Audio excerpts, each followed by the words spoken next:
Et bonjour à tous et bienvenue sur Nicoprime TV pour un unboxing et une analyse d'une nouvelle escouade pour le jeu Star Wars Shatterpoint. Et aujourd'hui, eh bien, ça sera Hello There, hein, qui nous permettra de découvrir, eh bien, Obi-Wan, Cody et de nouveaux clones. Le but de cette vidéo va donc être de découvrir, eh bien, ce qu'il y a dans cette boîte, hein, que ce soit les grappes, les figurines, les cartes de personnages, etc. Et de découvrir aussi, eh bien, quelles synergies elles imposent sur le plateau de jeu. Et ainsi voir comment elles vont pouvoir s'inscrire dans vos futures parties. Mais comme d'habitude, on voit ça juste après l'intro.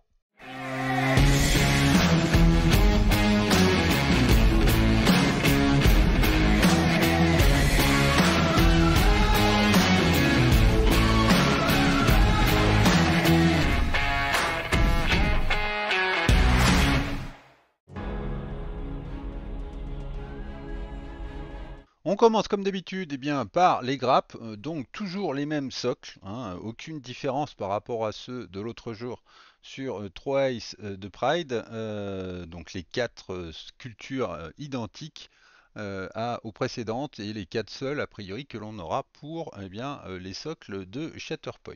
Petite subtilité tout de même, c'est que on a sur la grappe eh bien, un truc qu'on va pouvoir coller sur le socle eh bien, pour Obi-Wan. Voilà, donc ce qui va permettre de le différencier un tout petit peu. Concernant la grappe en elle-même, donc là vous avez Cody et un clone de la 212e. Donc clones qui sont un petit peu différents de ceux de la boîte de base, notamment à cause de leur armement, hein. Ceux-là ce sont des fusils et non plus des blasters simples. Toujours des clones de phase 2, il n'y a pas de souci. Toujours un très bon plastique de très bonne qualité avec zéro ou très très peu de lignes de moulage et qui de toute façon se retire eh bien, sans aucun souci. Donc ben, profitez-en au contraire. En termes de modélisme, toujours des détails très fins, très précis qui permettent une peinture très facile et intéressante. Pareil, on a pour Cody un petit morceau de caillou qu'on va pouvoir poser sur le socle. On a pour Cody donc une tête alternative, hein, soit casque ou sans casque. Il n'y a pas de souci de ce côté-là. Donc je vous ai monté un des clones directement, donc aucun problème de montage, hein, très facile. Je vous conseille de ne pas coller eh bien, ce bras avec le fusil parce que comme il est à chaque fois devant la figurine, eh bien, sinon vous n'allez plus pouvoir accéder eh bien, à une partie de l'armure, hein. Un petit peu de pâte à fixe, hop, ça pose aucun souci. Tac, et voilà, et vous aurez aucun mal à le recoller une fois tout peint. Idemment, je vous ai monté et peint donc Obi-Wan. Donc pareil, hein, pas de souci de montage, toujours un très bon plastique, vous voyez que c'est pas fragile. On peut quand même triturer un petit peu, bon, pas à l'extrême non plus, mais triturer un petit peu les sabres laser qui sont pourtant très fins, hein. Donc montage, aucun souci, peinture, aucun souci, donc eh ben, profitez-en, c'est une belle escouade. On commence directement eh bien, avec donc le général Obi-Wan Kenobi, hein, bien évidemment. Donc le général Obi-Wan Kenobi, eh bien, 8 points d'équipe, 3 points de force. Et Obi-Wan Kenobi, bien sûr, et unité principale, un socle. On va bien évidemment mettre ça tout de suite en parallèle eh bien, avec la carte d'Anakin qui est qui est dans la boîte de base. Anakin qui, pour rappel, a 7 points d'équipe, mais 4 points de force. Donc, eh bien, voilà. La comparaison eh bien, va s'arrêter ici puisqu'on va voir qu'en termes de capacité, eh bien, notre ami Obi-Wan Kenobi n'est absolument pas en reste par rapport à son ancien Padawan. Donc en termes de mots-clés, eh bien, on est sur du 212e utilisateur de la Force, République Galactique, Jedi, exactement comme Anakin, à part le 501e qui est devenu 212e, mais qui n'est utilisé nulle part eh bien, dans les autres cartes, donc aucune importance par rapport aux interactions qu'on va pouvoir mettre en jeu. Notre ami Obi-Wan, 10 d'endurance et 3 de durabilité. Donc on est sur le même profil que Doku par exemple, un petit point de moins en endurance que Anakin, mais c'est tout à fait acceptable. En termes de capacité, donc Une première capacité active à un point de force, hein, qui est presque la même que celle d'Anakin, puisque c'est salut à tous au lieu de saut de force. Un personnage de cette unité, donc Obi-Wan, eh bien, peut sauter. Dans ce cas, ce personnage ajoute 3D à son prochain lancer d'attaque lors de cette activation. Gardez bien en tête cette capacité parce que ça peut changer beaucoup de choses eh bien, tout à l'heure sur sa carte de posture. Anakin de son côté n'avait que le bon. Ensuite, un premier réactif qui vaut 1 point de force. Quel manque d'éducation. Quand un personnage de cette unité est ciblé par une attaque de tir, cette unité peut utiliser cette capacité. Cette unité gagne un token accroupi. Après que l'attaque a été résolue, si le lancer d'attaque contenait un ou plusieurs échecs, l'unité attaquante subit 3 dommages. Bon, eh bien, c'est à peu près le même que la déflexion d'Anakin, si ce n'est que là, il y a un dommage de plus et qu'en plus, on gagne un token accroupi. Mais par contre, il n'y a pas le deuxième réactif d'Anakin qui retapait pour deux points de force. Bon, bah tant pis, c'est pas grave. À la place, on a un inné qui est patience. Quand vous révélez la carte d'ordre de cette unité, si vous avez une carte d'ordre déjà en réserve, vous pouvez placer cette dernière sur ou sous votre paquet d'ordre. Donc ça apporte une petite flexibilité par rapport à l'ordre du tirage. Dans ce cas, vous pouvez mettre en réserve la carte d'ordre de cette unité. Quand la carte d'ordre de cette unité est mise en réserve, un personnage de cette unité, donc en l'occurrence Anakin, eh bien, peut se soigner 3 fois. Mais attention, ça veut dire aussi qu'il peut soigner 3 fois des amis qui seraient à 2 de lui, puis faire un bond. Ben voilà, on gagne encore un petit peu de mobilité au moment du tirage. Donc ça peut être intéressant de tirer cette carte sans la jouer justement pour pouvoir eh bien, se créer un soin ou eh bien, se déplacer. Un dernier pouvoir qui va être très très intéressant, donc son pouvoir de capacité qui est savoir et défense. Les unités alliées ne perdent pas leur token accroupi quand elles deviennent engagées, donc dès qu'elles sont au corps à corps, et peuvent gagner et avoir des tokens accroupis tant qu'elles sont engagées. Tant qu'une unité République Galactique, donc autant dire toutes les squads d'Anakin et toutes les squads d'Obi-Wan. Donc, tant qu'une unité République Galactique alliée à un ou plusieurs tokens accroupis, elle ajoute un dé à ses lancers de défense contre les attaques de corps à corps. Ce qui est très fort, puisque à la base, le token accroupi eh bien, ou à couvert eh bien, ne fonctionne jamais au corps à corps. Et là, eh ben, vous allez pouvoir l'utiliser quand même. Après qu'une attaque ciblant un personnage d'une unité République Galactique a été résolue. Donc là, ça marche dans tous les cas, hein, puisque si vous jouez une alliance Anakin Skywalker et Obi-Wan, vous n'aurez que des personnages République Galactique. Après qu'une attaque ciblant un personnage d'une unité République Galactique alliée a été résolue, un personnage de cette unité alliée eh bien, peut se soigner pour chaque token accroupi retiré. On verra qu'en jeu, il y a moyen quand même d'avoir 2 voire 3 tokens possiblement. Donc en termes de résilience, c'est absolument énorme. Puis chaque personnage qui s'est soigné eh bien, peut faire un foncé.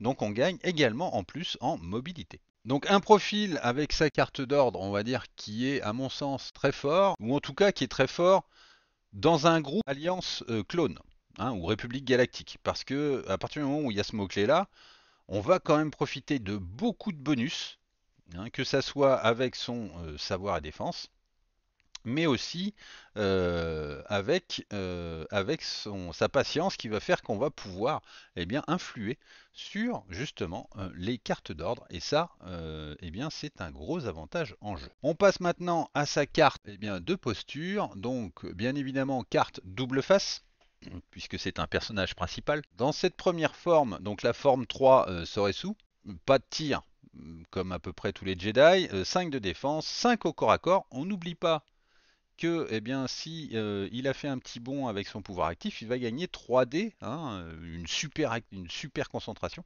Donc ce qu'il fait passer à 8. Bon, sinon 5D et 6 de défense. Au niveau de ses maîtrises, dès la première touche, eh bien, c'est du critique. Et en termes de défense, par contre, eh bien, du bouclier, donc 2 boucliers dès la première maîtrise. Et à partir de 3 maîtrises, eh bien, il aura un droit à un petit bond supplémentaire. En termes d'armes, par contre, eh ben encore de la résilience, parce que un soin, avec double dommage. Et on voit qu'on retrouve ensuite une case à 3 soins ou une case à 2 soins. En termes de dommages purs, effectivement, le maximum que l'on va pouvoir infliger, on va dire, va être 6 dégâts, donc ce qui n'est pas énorme, mais entre-temps, voilà, avec à minima 3 soins. Donc voilà, il risque d'être assez pénible et il va faire partie de ces personnages qu'il va falloir finir en une seule fois, sinon ça va être compliqué. Ça va être compliqué. On a à peu près toute la panoplie, on va dire, de ce qui est possible, hormis l'exposé, hein. Donc on a du contraint, on a de l'entravé, on a du désarmé, on a du repositionnement, du percuté et du bon.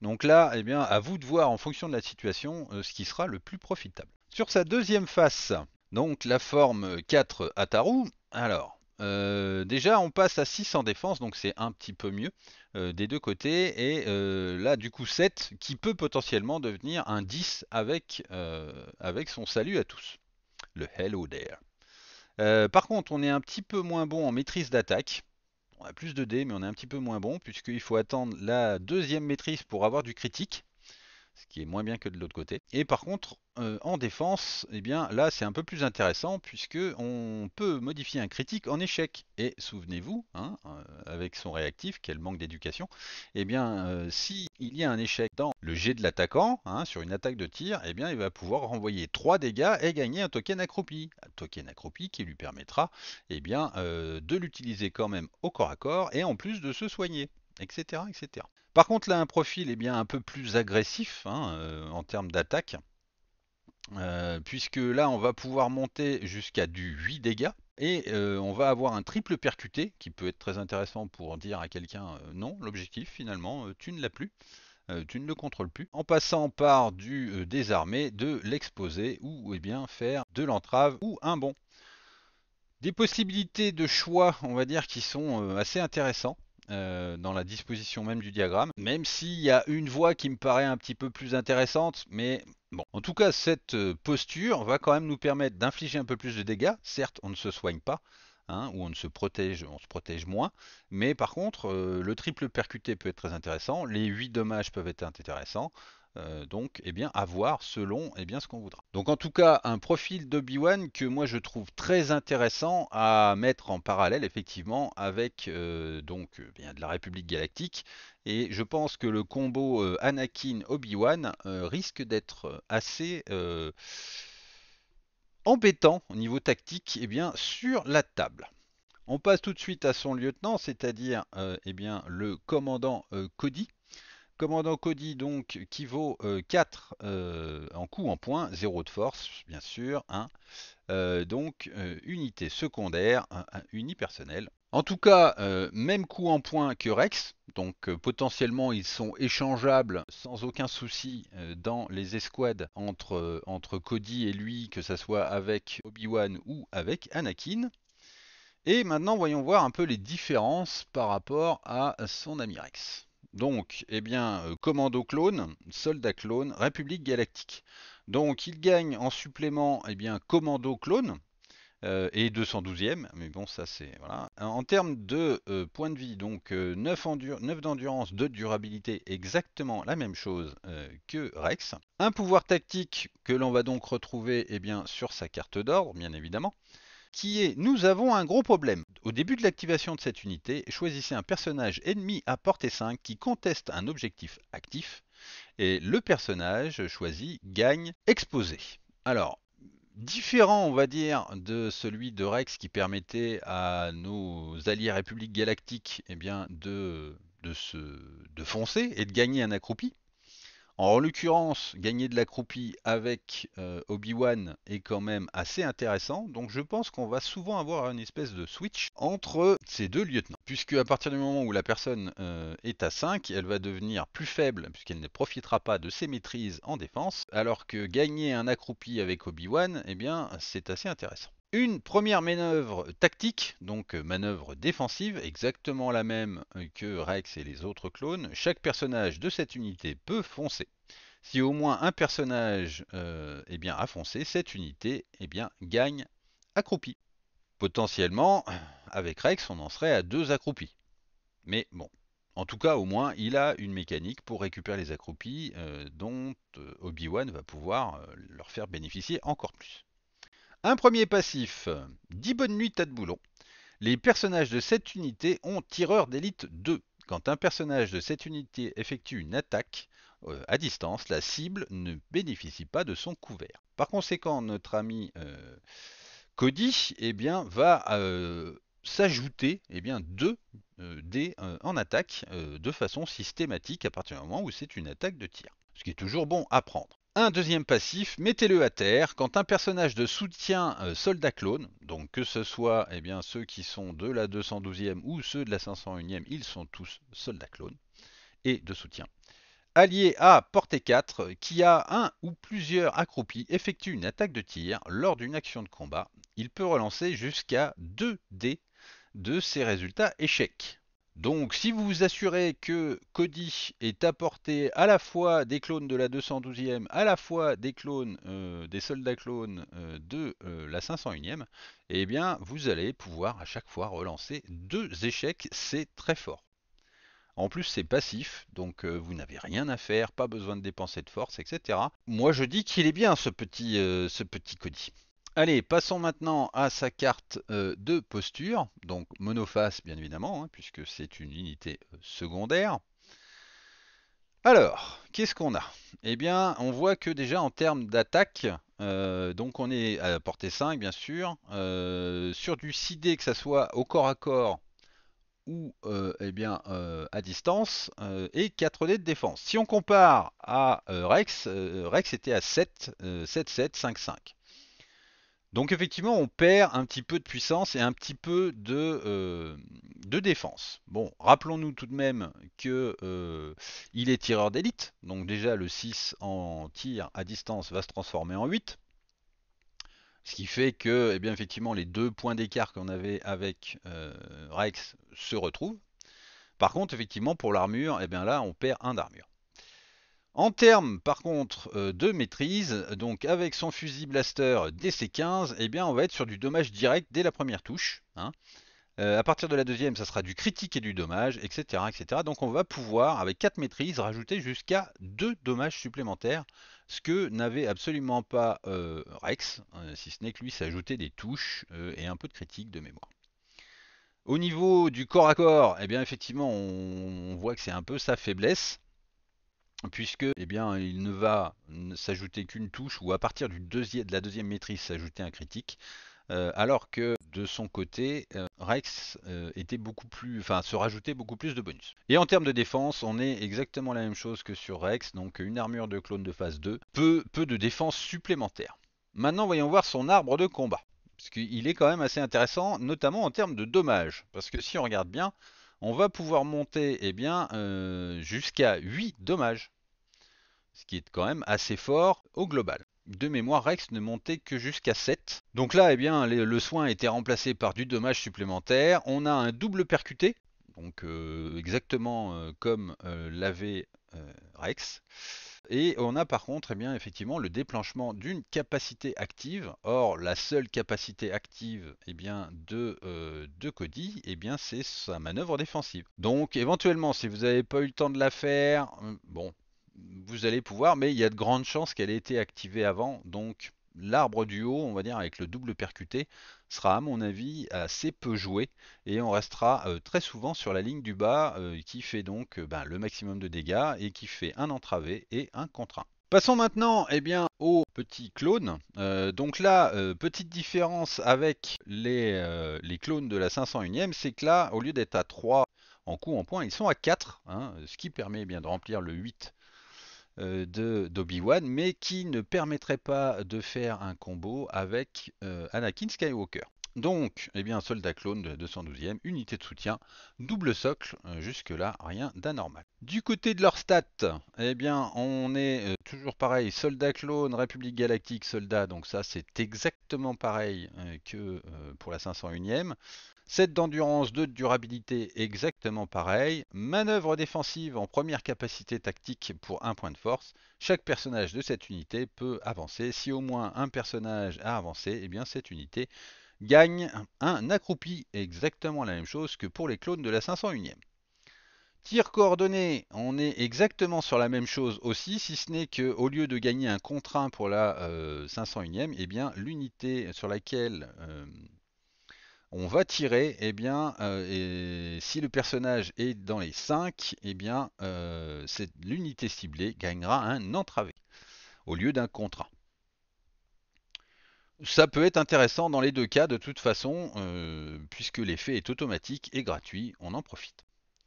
Frère d'armes, donc exactement la même chose que pour la 501e, tant que cette unité a un ou plusieurs tokens accroupis, eh bien les personnages de cette unité sont inébranlables. Inébranlables qui, je vous le rappelle, signifie qu'ils vont ignorer le premier effet percuté qu'ils pourraient subir. Donc, je vous montre la carte d'ordre, hein, mais en soi, c'est pas ça qui va faire la différence. La vraie différence, elle va être sur la carte de posture. Déjà, première chose, c'est que par rapport au clone de la 501e, bah déjà les stats sont pas les mêmes. Puisque à distance, on va avoir 6 dés, là où la 501e en avait 7, et une défense qui est aussi moins bonne que celle de la 501e, puisqu'on passe de 5 à 4 et de 4 à 3. Donc on perd un point de défense et on perd systématiquement un point d'attaque. Donc en gros des clones qui sont moins efficaces potentiellement à distance ou au corps à corps. En termes par contre de maîtrise, on ajoute du dommage direct, tout comme Cody tout à l'heure, là où les clones de la 501e ne faisaient vraiment pas grand chose avec leur maîtrise, puisqu'on avait de 1 à 3, eh bien on avait une touche, et 3 ou plus, ou 4 ou plus, on avait un critique. Pour les coups de poing, eh bien, c'était exactement la même chose, et pour l'armure de clone, c'est exactement la même chose. Donc la seule vraie différence, elle est ici, qui fait que, eh bien, à partir de 2 maîtrises, on va avoir un critique et du dommage. Donc vous voyez qu'on peut rajouter jusqu'à 2 dommages supplémentaires. Un arbre qui est beaucoup plus court et où on a des dommages dès la première case. Sur les clones de la boîte de base, eh bien, il fallait attendre la deuxième case pour avoir des dommages.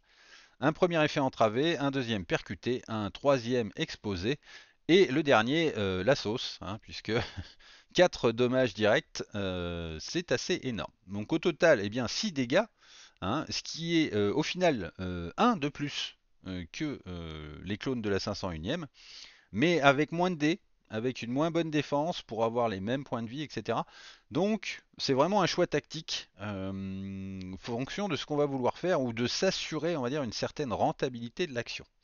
Entre les clones de la 501e et les clones de la 212e, je pense qu'il y a un léger avantage au dommage à la 212e.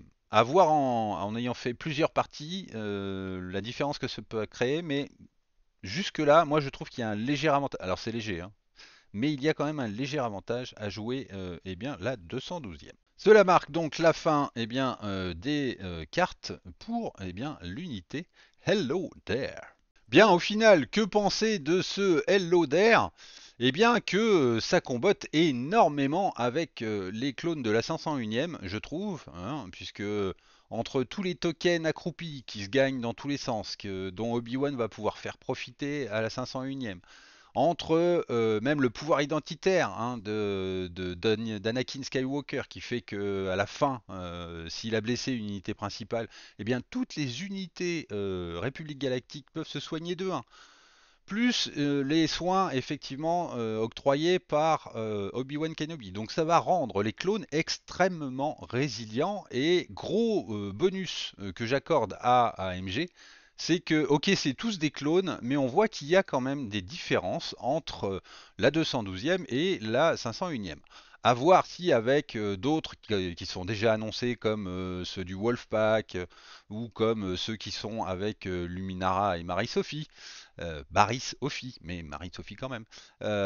S'il y a encore de nouvelles différences en termes d'équipement, en termes de statistiques, etc., ou de cartes de posture, mais en tout cas, je trouve que c'est très intéressant. Autant la dernière fois, Twice the Pride avec Doku permettait des vrais combos avec les séparatistes et les droïdes, autant là, je trouve qu'on est dans une mécanique un peu opposée en défense plutôt qu'en puissance d'attaque, mais je pense que ça va se contrebalancer sur la table. puisque, ok, on voit que les défenses des clones de Cody, etc., sont un petit peu moins bonnes, ou celles d'Obi-Wan un petit peu moins bonnes que celles de la 501e, mais avec ce mécanisme de tokens accroupis qui vont également fonctionner au corps à corps, on rajoute une surcouche eh bien, de protection, donc qui va permettre à l'ensemble de nos deux escouades eh bien, d'être plus résilientes. Je pense que résiliente est le mot qu'il faut ajouter effectivement si vous achetez ce Hello Dare Pack. Donc encore une fois, eh bien, bravo à AMG de nous sortir cette escouade juste après la boîte de base par rapport aux différents combos eh bien, qu'ils impliquent. Je pense que ça va nous procurer en termes de jeu eh bien, de vrais affrontements clones séparatistes qui seront très cool.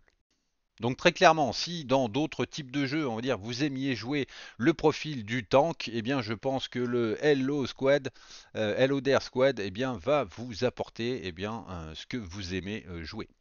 En termes de modélisme, rien à dire sur les figurines, très bonne qualité de toute façon. Une peinture assez simple à réaliser puisque les clones, on va dire, ne sont pas les figurines les plus complexes à peindre.